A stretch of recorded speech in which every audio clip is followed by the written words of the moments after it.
Hey guys, in today's video, I'm gonna settle which is better, Assassin Vi or Bruiser Vi. When do you build which? Because they are both very viable, but they of course got their different strengths and weaknesses. I'm gonna try to explain when to go which build because they both have some huge potential, but it's very important to know when.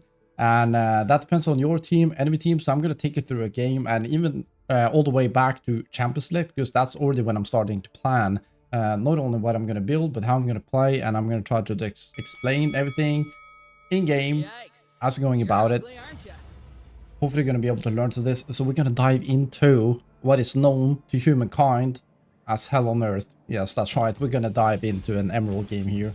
And hopefully, I think that's going to be good because it's easier for me to explain when I'm in-game, and also the games might look more like the kind of games that you play. So maybe it's easier to transfer it into your own games. So let's see. We got a really aggressive bot lane here. We got Volber in the top lane. That's very nice to see for me, because then we have some front line. If we want to go full damage, I haven't decided yet. We're going to see a little bit later. What to ban? It's a lot of personal preference here. I've been banning a lot of Lulu. You can ban Nafiri if you feel like it's taking over your enemy team. You can ban Amumu, especially if you're in the lower elos. In this middle elo, I think I'm honestly gonna ban something like Warwick or Kha'Zix or Nocturne even. Because those are some quite rough matchups. Nocturne is pretty difficult to play around. You can play around the team fights, but those are pretty much what I go through in my head. Here, I don't really want to force my support to pick, because support counter pick can actually be super big here with Pike. So I'm just going to lock in Y, and then I'm going to think about the build as the enemy team starts picking. So this is what my full damage lethality / crit build looks like in most of my games. You can mess up with these a little bit, do something a little bit different. I think that's completely fine. Those are the options. So if you want to look them over again, you got the VOD. So these are like the alternatives, in my opinion, that works the best. I've been leaning on Triumph and Alacrity. That's also because it's comfort, right? It's what I know. I know the limits of it the best because it's what I've been playing for the longest time. And I think there's something to be spoken about that, because I think builds in a huge part is also subjective. It's not like it's completely black and white. This is best, this is worse. Just everybody plays different. Everybody's moving different. Everybody got different play styles. That's why I transitioned over to the full damage Vi to begin with. It's what I do best, is to play full damage Vi, because it just suits my play style. Not just because I think it's the by far best Vi build. And speaking about which is better, I honestly can't decide which one is better. They're so close, but yet so different. So I just can't decide. In other seasons, it's been easy for me. Like season 14, yeah, full damage, it kind of sucks right now. I just got to build Bruiser, even though I don't like it very much. In the earlier season, I think full damage has been super undervalued. This game, I'm going to go full damage. And the reason why is because we can one-shot a lot of these. They don't have a lot of CC that can catch me with. So even though they're not super squishy, I'm still going to be able to outplay them quite a bit. And we do have Volber in the top lane. If I didn't have Volber in the top lane, I probably would have gone Bruiser, because then we would need some front line. We also got Pike, which is a pick champion, right? He's also an assassin, so he wants to play with me and kind of double up. He's going to move around the map, this kind of a thing. Enemy team is also like quite individual champions. Do you see this? So they're not like a big team fight, brawly comp. They're not like they have Ornn at the top lane. They have a Xerath in the mid lane. They have a Lulu support, and they want to play grouped and together. These are champions that likes to play a little bit alone, actually. Twitch is going for picks here and there. Blitzcrank is the same. Pike is the same. Volber is the same. He's a duel. He don't want a team fight. So I don't think it's going to be a lot of team fighting. And if people split up, that's very good for full damage Vi. So that's why I'm going to go full damage Vi in this game. After the game, I'm going to explain what I would build if I did go Bruiser this game. If you don't like to go full AD, I'm going to explain it. How you play the game It's not that different, especially in the early game, but we're gonna see. So when you have your Halo Blades, you're a little bit weaker in the early game because we don't have Conqueror, which is extremely good in those early fights, because fights usually last long because you don't have the damage yet. Later, Halo Blades is gonna be very nice. So does Conqueror in those big team fights when you're tanky, but what Halo Blade is very good at in the early game is actually ganking, because you got a lot of burst, which is very, very nice. Here, I have to think about level 1. What is going on here? Who has the advantage? I'm going to put that on Kane, because Vi is useless level 1, so you're pretty much losing every single level 1. So, Kane is also known to do this trees invade, right? He sometimes go up like this, he tries to get you Raptors, so I'm just going to ward this entry and go to my rub buff. If you're playing as other champions, like, for example, there he is, Nidalee, and they have Olaf top lane, for example, I would be very, very careful about getting level 1 invaded here. But since it's Kane Vladimir, I doubt they will do it. I'm pathing bot lane this game because I got Pyke Aphelios versus Blitzcrank Twitch. I think there's going to be a very good setup for both teams here. But we do win the 3v3 because Pyke is really good in the early game, and Va is really good in the early game compared to Kane. So we can actually fight the Kane early. I don't know quite where it's going to start. I think Raptors, but he might start Wolves as well. Could be doing something cheesy and do like Raptors and invade my blue side. If he does, it's not a big problem. If he does it, I'm going to explain why. But we're just going to try to clear. The most important thing with buy early game is just to get your farm. Only thing very guaranteed ganks. Beautiful, beautiful. Nice. This ward is a little bit annoying, but it's okay. Off lane, I'm gonna pay attention to that. It's so important to just look, see what is happening. Maybe figure out what Thumbscope formed in the bot lane, because that will determine a lot of what I do in the next couple minutes. Oh, messed up an auto there. First game. Now we go Q. So they're gonna try to push this probably, and then reset. That's actually going to be quite nice, because then they can't get ganked. We can just full clear and then come back when the wave's going to bounce. Pyke is at least resetting. So since they're resetting, there's no like huge pressure for me to get a very fast clear. Sometimes if you're playing as like a fast clearer, and you know it's going to be a fight breakout on the bot lane. I will go blue first because it's just quicker. But since I have time, since they're on a reset, not much is going on here. I'm just going to take the Gromp first, because then I got a better sequence for my second clear.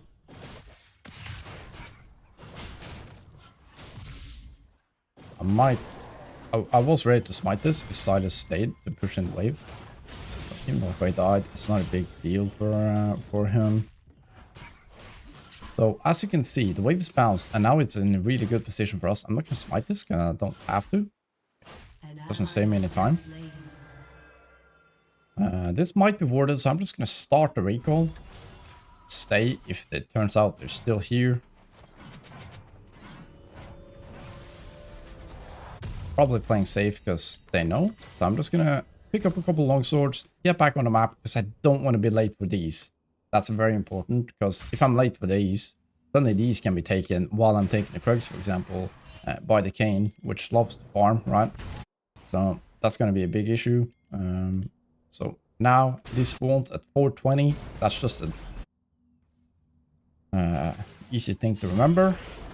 Beautiful. Still get the kill on bot lane. It's pretty nice. Mid lane dies. It's okay.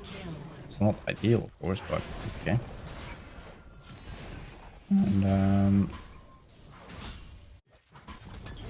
Kane is actually on bot, sitting on 32 CS. He's got a pickaxe. Not gonna be able to kill there. So I'm assuming he path from bot to top. And so that means that he does have his top side up. Or his top side is about to respawn, I mean. So he did this, he did full clear. Then he did Scuttle Crab, and then he did Krugs, and then he went bot to gank. But now, since he ganked, he's going to be late for his wolves. So I'm actually going to try to invade these. while he's taking the Raptors. That I wouldn't do this if Pike and Volibear wasn't ready to move. If I don't have winning, like, if they're not moving around here, I would just clear the bot and try to kill the bot lane again, because they don't have sums, right? So this is only because Pike playing like this, so I can't gank the bot lane, because I don't want to gank that 2v2 without Pike. And Volibear also is doing well, right? It's not like they have a top laner who's doing insanely well now. So their gain come from the Raptors. And well, he's being top lane. I don't really care at this point. Grubs is gonna spawn to you. Could potentially look for a kill on mid here, actually. But I really want to gank this. It'd be a great kill. Because he's sitting on 2 kills and he has nothing, right? We can just play for a fight here because we're very strong, like that.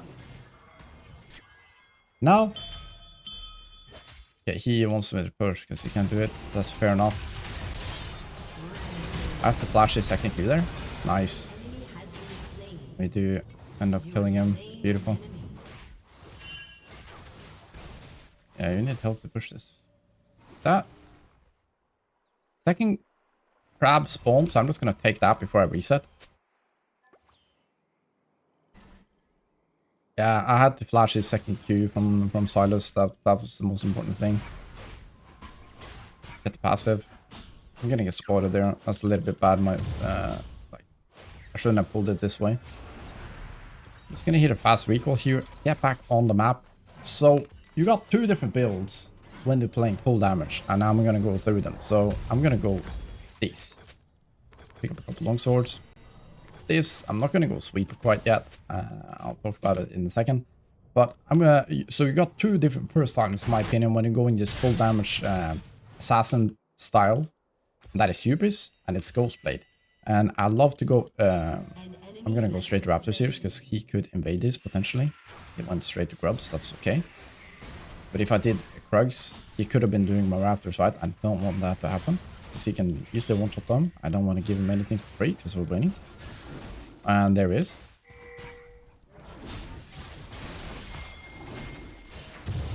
I actually failed that one. I'm not going to allow him to R. I'm just going to ult him. Probably didn't have to do that, but it's fine. So I could go to his blue side, but I'm not going to. I'm just going to clear through, play through bot lane, not get into a messy fight on top when I don't have flash, I don't have R. Might not have needed to R there, but I didn't want him to like ult, get his E back, Q over the wall, and all that nastiness. So we'll just press R, get him. Really good. We do beat Kane really hard in the early game, especially when we got a lead like this. So until he gets form, you just hard beat him. And I'm pretty sure he's going to go to his top side. The bot side is up, and Pike is roaming, so I'm just going to go there, because we can just fight him, right? If I got backup, the reason I didn't go for this on top side, there's Blitzcrank, is because I didn't have like great move with me.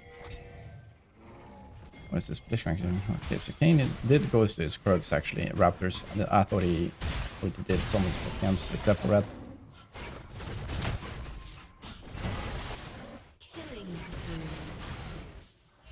That's okay. I didn't move there because I can't really do much, right? Without R or Flash. I don't care about the Drake in this second, because Aphelios is not there, and Hui needs to reset. So this is actually really bad Drake. Pike doesn't understand that. That's okay. We're just gonna move to Pike and go into his Kane's top side. So yeah, with the Hubris, I go Hubris, and when enemy team doesn't have that long range, and I'm leaning more towards Hubris in the lower MMRs as well, regardless. Yeah, I gotta get out. Silas doesn't want me to take this. That's okay. Then I won't. So he ghosted. It's okay. I'm gonna see if Kane went back into the river here. He didn't. He went to his Grump. Wait, what? Why is doing something crazy? Maybe try to gank him bot or something. But yeah, the Hubris is just the maximum damage you can get, especially when enemy team stacks HP like this. It's gonna boost your damage by so much to just have a lot of AD. It's going to give you more than 100 AD. It's just amazing. And then I go Ghost Blade if the enemy team has more ranged champions. So I'm ready for him to just bait this, and I just press R.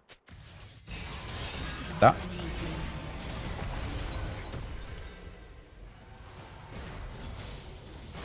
So, King getting Drake here. I don't really care.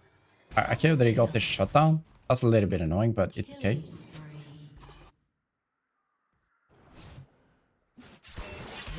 Okay, nice. I don't know if this bugs are up, so I'm just gonna hit the reset. Never mind, I'm gonna take this, hit the reset, and then go to grubs.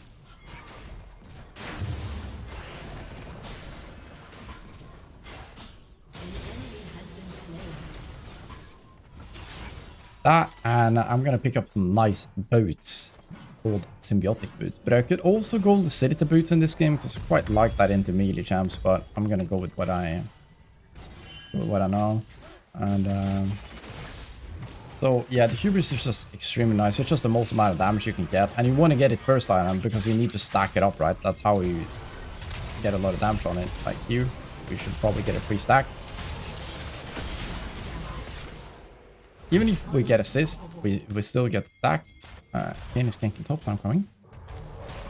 Maybe we can get another. Oh, I wanted to smite him just to get the stack there. Because it would have just been 2 permanent AD, right? No, not permanent, but... So, right now, we're getting 77 AD from our hubris, which is crazy, right? It's so good. And it's just gonna get better. But, yeah, the Ghost Blade is very nice when you really need to close the distance to those ranged champions. I'm meaning, like, long-range mages, really mobile top laners. They got like Ashe or Caitlyn, ADC, something like this. They maybe got a like. Yeah, we're just gonna ult them.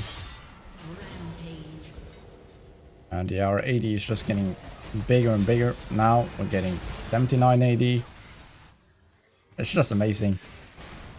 And now we're starting to get into the mid game because now the first tower dropped. That's kind of when the mid game starts. In the mid game, the most important job is just to play around winning lanes. Now we're set up so that we do have 2 winning lanes, but who's winning more? It's bot lane. So I'm just going to try to double down on them for the most part and try to get the rest of the outer turrets. So try to play with them, get the rest of the towers. Don't waste time on these like micro movements around. Because they usually int, and they're just causing you to waste time. Little sad that he... I think this Vladimir probably gonna next wave, unless this was warded. And I'm just gonna hit the reset. Oh, that's right. That, and then we can push the wave in and get so much gold, and there's nothing they can do about this, right? So maybe we can get the plate before 14 minutes too. That would be great. And now, second item, you're going to see what we're going to do. So there is a goal too there. I'm just going to push this wave too so to make it bounce, right? So because the cannon wave is going to push this anyway. So it's not like Volibear is going to get this. So it's just a lot of gold. They're doing a lot of stuff in the mid lane. Maybe I can move. My Nautilus is there. No, I'm not too concerned with this. Just going to hit the reset. Now I'm going to build towards this. And if I had an extra slot here, I would just get a longsword because it's worth it. And then if on my next recall, let's say, I didn't have enough gold for collector, which is what I'm going to build in most of my games, secondary. It is the go-to.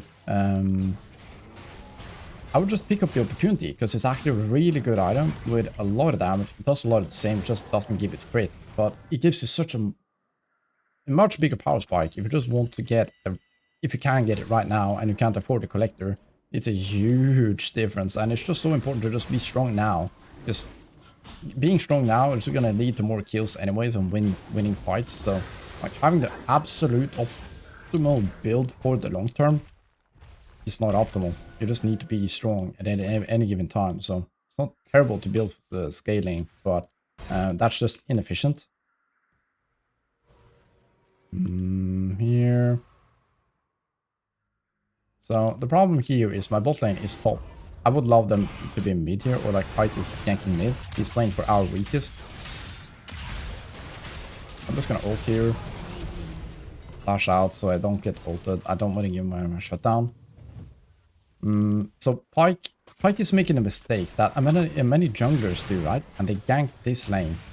And it almost went really poorly for us here. Like, I almost lost my shutdown. Aphelios, like, is not able to play aggressive on this tower. We might lose Drake if we lost that fight. This kind of thing. It's so big, but that is what many junglers also do. This exact support mistake. So you have to play around the W here. I'm not gonna go in. I can maybe go around, play the Pyke on the next one. Right. There, use this W. Pyke is just doesn't want to play this. I didn't. Bullshit. Sad. I'm just gonna stay in this.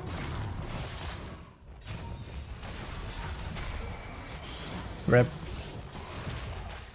I misplayed. I shouldn't have flipped the Krugs when Pyke didn't move for me. When he just moved to mid lane. I should have just went to the Raptors, taken his top side, went to the Rift, and I would have lost 0 and would have gained a lot. I was just a little bit greedy. I knew we could kill him, but I gotta realize that the players don't see the same things as I see. And then you just gotta adapt, because then you got different conditions, right? At the time where I saw this happening, I had a condition, I saw Pyke was there, but in 5 seconds later, Pyke's still not moving. Now we got a need condition, now we gotta make another adjustment and a new decision, basically. So the game's looking really good now. We got the Collector. I'm not gonna pick up an extra pink ward, I don't think I need it. I'm just gonna rush the Rift Arrow there. I'm gonna show you a little bit of a trick here too, on the Rift Arrow. So you're gonna hit it like this. You're gonna do as much damage as possible you can, and then you smite it, because then you're gonna reset this auto. So you can get another poke in the eye and a couple of extra W's, and then it resets again. So if you have like a lot of damage, you're gonna do a lot of damage. But this debuff makes you do 50% less damage. It's the same as Baron, right? But it doesn't account for those like big auto attacks. They count as spells, so they don't give you the debuff. That's why I smite it, to make it past that in empowered auto attack. Again, when it gets to a certain threshold, it will do this. So I just burst it, do as much damage as I can, and then smite it early. I only do this if I have 2 smites though, just to be sure, but it works really well, because you can just kill the Herald so quickly. Which is over here. Oh, there you go. Maybe it did see me on a warrior or something. I'm just gonna push the top side now, because Drake's off the board, right? We can take this top tower. It's just about breaking down these, and you're gonna aim for whoever is like close to the next objective. So now it's actually Aquathon, but it's not up yet. So now I want to take over the top side before I go to the bot side, because I want to play bot in about like 30 seconds, 40 seconds. So I'm gonna get this done first, and then go to the bot side. I'm just gonna crash this and then move. Nice. And then we transition over to the bot side, because we want to get this tower right, and then we want to get Aquathon after. And even though we gave up 2 Drakes and the first Grub, like as you can see, they can't play the game, and he prioritized the objectives really hard, but he did it when he couldn't, like when he actually can't do this. Oh god, I messed up. I didn't space it correctly there.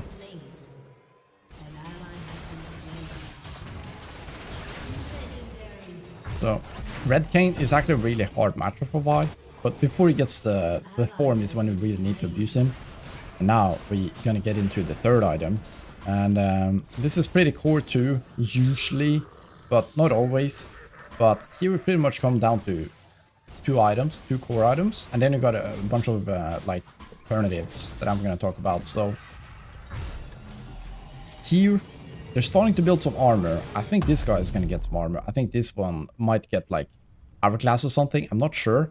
And this guy got armor. So I'm just going to build Lord Dominic's. It's just doing so much. And even though they don't got an insane amount of armor yet, I think they're going to get it soon. So if I built another item right now and they suddenly started to buy armor, which is not unlikely, and since they already have quite a bit, I'm just going to start building it now. Because, yeah, if I didn't, it would be suddenly too late. And then it would just like really reduce my damage. So this is a little bit safer.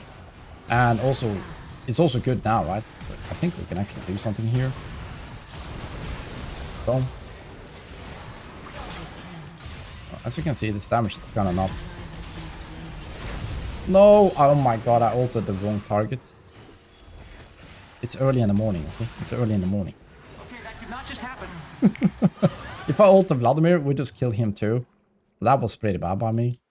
But it's okay. But as you can see, this damage is nuts with hubris. So once we get another kill, now we lost the active, which lost for 90 seconds, which is so OP. I'm surprised it's not nerfed.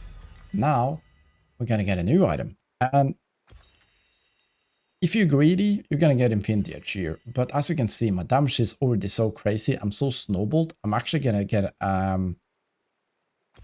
a defensive item. Not that defensive, but some sort of defensive item.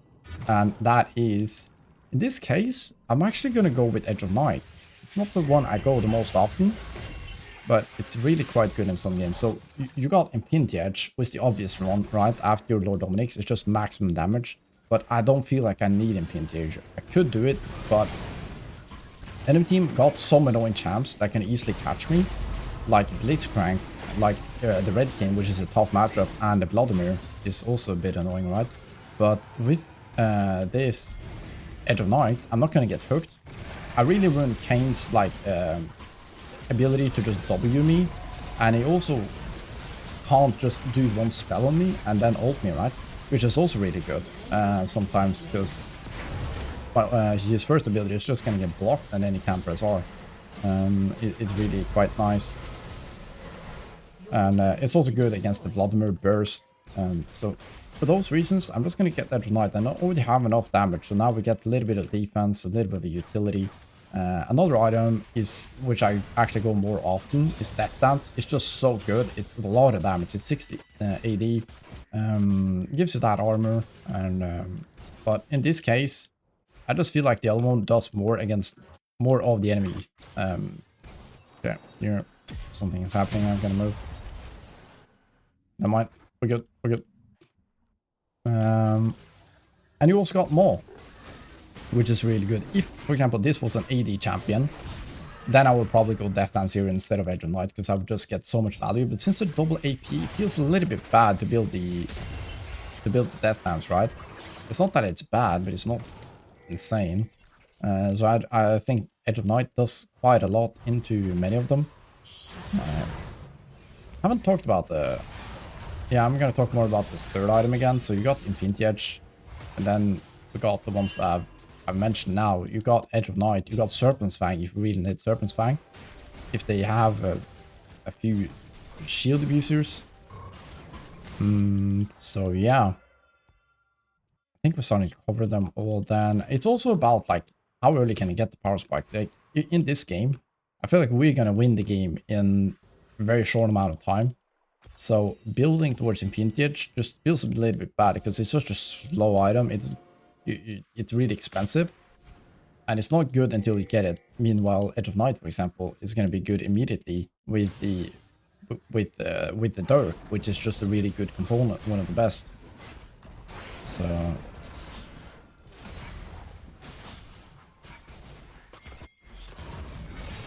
same goes with Death Dance. It's just a really good component to get the Seagull sometimes against, like, especially against other Assassin AD champs. Don't need the R here. We can go Baron. Let's go. It's so important when this happens, like fights or kicks. This is the trick I've learned, is to ping as early as possible, because if it's the first thing they get told to do, is usually they're usually not gonna have time to think about what they want to do, and you're gonna kind of override them in a way. So if you just ping insanely quick, almost before the fight is over, I do this sometimes. Like in the middle of a fight, I'm done. I'm just like spamming a Baron because I really want them to go Baron. Because if you do this before, like some random person on the team, I'm not gonna say bad words, because they might just be out of coffee. So before they manage to ping, like for example, enable tower, or even start doing the enable tower, if you just do it before they get to think, it's actually working so many times. It's a huge trick. It's working really right at any elo, by the way, because we all make mistakes. But if you're like, as a jungler, you're usually more focused on the objectives than the rest of your like team. So you should have that in the front of your mind all the time, and they usually don't. They have like farm, kills, items. It's your job to take care of the objectives. So you gotta let them know what to do. Dictate the game a lot as a jungler, directly and indirectly. Yeah. Drake and 40, I don't really care about Drake. We just want to break the whole base here. We should be able to triple inhib them now, because this one broke, mid broke now, and now top is also low, and then we can just move in for this inhib. We're just going to play slow. And looking at last item, then it's looking like a Death Dance or an Infinity Edge. We're actually doing a lot of damage. You're just going full glass gun damage. It's a little bit scary, but it's okay. But now, as you can see, we're getting, holy moly, 97. Little rat. We're getting 97 AD from the Hubris. 99. It's just so good. And this is a short game with not that many kills, and we end up winning the game. Beautiful. So let's talk about what I would have built if I played Bruiser this game. I think that's interesting if you're not in the habit of playing this build that much. But yeah, back to that, like whichever is better, Lethality, Bruiser, I think it's personal a little bit. But I also think both builds are just like really good. It depends on the game and which games which are good. So looking at my own team, as we talked about earlier, I mentioned it, like enemy team had very low CC. That's the biggest part. Low CC, especially that is reliable, because the Blitzcrank hook, I can ult. The Silas E, I can ult, you can dodge it, all this kind of stuff. The same with the Kane W, right? So they don't have any reliable CC. If I play against a Leona or a Lulu who can just like click on me and CC me instantly, it's a huge problem. Because if you get CC with this build, you're just dead. If you can't buffer it with like, or dodge it in a way, you're just gonna blow up instantly, and it's really, really bad. So CC, the most important, same with the champions like Wukong, right? It makes it really difficult. Like Wukong is a tough matchup on its own, in the 1v1, especially when you're squishy. So if you just, the problem isn't that you can't do enough damage to kill him. It's just like hard because he got stealth and then he got double knock up, and if you do get knocked up, you're just gonna blow up. But if you're Bruiser, you can sustain and you can hit him, and he can wait out his cooldown. Okay, his ultimate is done, his W is out. Now you can just hit him down because you've survived all the CC and the burst from after and during the CC.